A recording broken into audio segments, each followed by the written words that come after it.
Hey guys, welcome to Tutorial Guru. Today we'll be learning how to turn off subtitles on YouTube, and now let's dive right in. Now to turn off the subtitles on YouTube, first open up your YouTube app on your phone, and after opening your YouTube app guys, open up any video, and let's pause this video for a moment. And on this interface, when we pause the video, at the top right corner of the screen you can see the gear or the settings icon. Tap on it, and over here you can see the captions option, which is the third one. Tap on it, and you can see in order to turn off the captions or subtitles on YouTube, make sure the tick mark is on over here in this option where it says turn off captions, and the subtitles on your YouTube videos will be turned off. And with that being said guys, this is how to turn off subtitles on YouTube.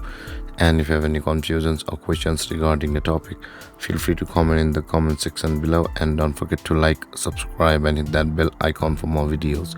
Thank you for watching guys. Peace.